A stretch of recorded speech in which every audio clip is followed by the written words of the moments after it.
پھر فرمایا والذین هم عن اللغو معرضون، دوسری جو ان کی صفت ہوگی وہ لغویات سے بچنے والے ہوں گے، لا یعنی کاموں سے، لا یعنی خیالات سے اپنے آپ کو دور رکھنے والے ہوں گے، ایویں جو ہے وہ لغویات میں نہیں پڑنے والے ہوں گے، بلکہ اپنے وقت کی، اپنے جو ہے وہ کام کی قدر کرنے والے ہوں گے اور لغویات سے بچنے والے ہوں گے۔ علامہ ساوی لکھتے ہیں لغو سے مراد ہر وہ قول، فعل اور ناپسندیدہ یا مباح کام ہے جس کا مسلمان کو دینی یا دنیاوی کوئی فائدہ نہ ہو، جس کام میں اس مسلمان کو کوئی فائدہ نہ نظر آئے، اس کام سے بچنا لغویات سے بچنا کہلاتا ہے۔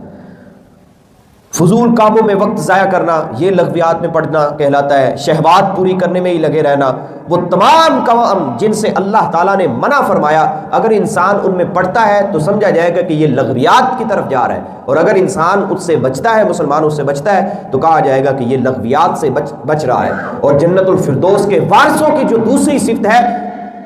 والذین هم عن اللغو معرضون، وہ لا یعنی کاموں سے، لغویات سے، لہو و لعب والے کاموں سے، کھیل کود اور تماشوں سے بچتے ہوں گے، اپنی زندگی کو بامقصد گزارتے ہوں گے۔ اور حضور علیہ الصلوۃ والسلام نے بھی ارشاد فرمایا من حسن الاسلام المرء ترکہ ما لا یعنی، اس آدمی کے اسلام کے، یعنی آدمی کے خوبصورت جو اسلام کی خوبی ہے نا، آدمی کے اندر اسلام کی جو خوبصورت خوبی ہوتی ہے وہ یہ ہے کہ وہ لا یعنی باتوں سے بچتا ہے، فضول کاموں سے بچتا ہے۔ یہ دوسری صفت۔ فرمایا والذین هم للزکاۃ فاعلون، جو جنت الفردوس کے وارث ہوں گے ان میں تیسری صفت یہ ہوگی کہ وہ زکوٰۃ کی ادائیگی کرنے والے ہوں گے، زکوٰۃ کی ادائیگی کرنے والے ہوں گے، زکوٰۃ ادا کرنے والے ہوں گے، اپنے مال کا تزکیہ کرنے والے ہوں گے۔ ایک ہوتا ہے نفس کا تزکیہ کرنا، ایک ہوتا ہے مال کا تزکیہ کرنا، اور دونوں ہی لازم و ملزوم ہے۔ انسان اپنا تزکیہ کرتا ہے، مال کا تزکیہ نہیں کرتا، پھر بھی خسارے میں۔ اگر مال کا تزکیہ کرتا ہے، اپنا تزکیہ نہیں کرتا، پھر بھی خسارے میں۔ اور اپنا تزکیہ یعنی نفس کا تزکیہ کیا ہے؟ نفس کا تزکیہ یہ ہے کہ ہر اس کام سے رک جانا جس سے اللہ نے منع کیا ہو، اور ہر اس کام کو کرنا جس کا اللہ نے حکم دیا ہو، یہ ہے تزکیہ نفس۔ اور تزکیہ مال یہ ہے کہ بندہ زکوٰۃ بھی ادا کرتا ہو اور صدقہ و خیرات بھی کرتا ہو۔ حضور علیہ الصلوۃ والسلام نے ارشاد فرمایا جس کو اللہ تعالیٰ نے مال دیا اور وہ اس کی زکوٰۃ ادا نہ کرے، اللہ کی راہ میں خرچ نہ کرے، جو زکوٰۃ اس پر 2.5% جو مال کا فرض ہو جاتا ہے وہ بھی نہ ادا کرے، تو قیامت کے دن وہ مال گنجے سانپ کی صورت میں جو ہے وہ کر دیا جائے گا، اور اس کے سر پر 2 نشان ہوں گے۔ وہ سانپ جس کا وہ مال ہوگا نا، وہ مال سانپ بن جائے گا، گنجے سانپ کی صورت میں اختیار کر لے گا، اور جس کا وہ مال ہوگا اس کی گردن پر جو ہے وہ لپٹ جائے گا، اور وہ اس کی باچھیں پکڑ کر کہے گا کہ بتا یہ میں ہوں تیرا مال جسے تو سنبھال کے رکھتا تھا۔ تو یہ تیسری صفت ہوگی کہ وہ اپنے تزکیہ، اپنے نفس کے تزکیے کے ساتھ ساتھ اپنے مال کا بھی تزکیہ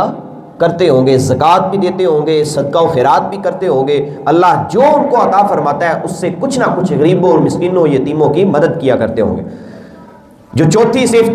والذین هم لفروجہم حافظون، وہ کہ جو اپنی شرمگاہوں کی حفاظت کرنے والے ہوں گے، اپنی شرمگاہوں کی حفاظت کرنے والے ہوں گے، اپنی بیویوں کے علاوہ کہیں اور بھی اور کسی اور جگہ جو ہے وہ اپنی لذت کو پورا نہیں کرتے ہوں گے، اپنی بیویوں کے پاس ہی صرف جاتے ہوں گے۔ اور یہاں فرمایا فمن ابتغى وراء ذلك فاولئک هم العادون، جو اپنی جو خواہشات ہیں اپنی بیویوں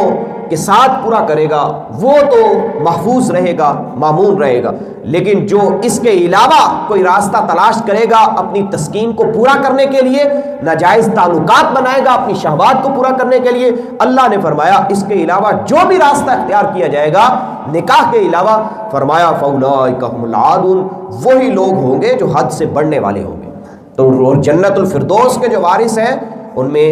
چوتھی خصوصیت یہ ہے کہ وہ اپنی شہوات کو اپنی بیویوں کے ساتھ ہی پورا کرتے ہوں گے، نکاح کا طریقہ اختیار کرتے ہوں گے، نکاح کے علاوہ کوئی ناجائز تعلقات نہیں بنائیں گے اپنی شہوات کو پورا کرنے کے لیے۔ پانچویں اور چھٹی علامت والذین هم لاماناتہم وعہدہم راعون، وہ امانت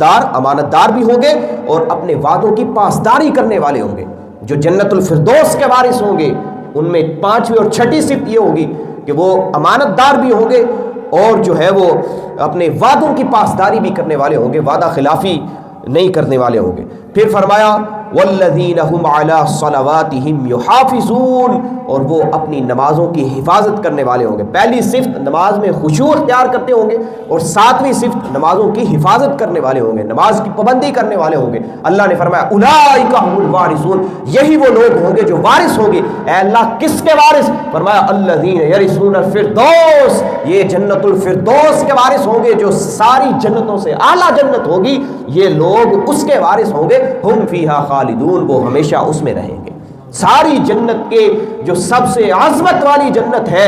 اس کی ساری نعمتیں ان کے حق میں آئیں گی، اور یہ وارث ہوں گے، ہمیشہ اس میں رہیں گے۔ کون؟ جن میں یہ 7 صفات جو ہے وہ جمع ہوگی۔ اللہ پاک ہمیں اپنے اندر لانے کی توفیق عطا فرمائے، اور قرآن پاک کے جو 18ویں پارے کی یہ ابتدائی آیات ہیں، ان میں جو صفات آئی ہیں، ان کو پڑھ کر، ان کو سمجھ پر، پھر جو ہے وہ ان کو اپنی زندگی میں لانے کی توفیق عطا فرمائے۔ وما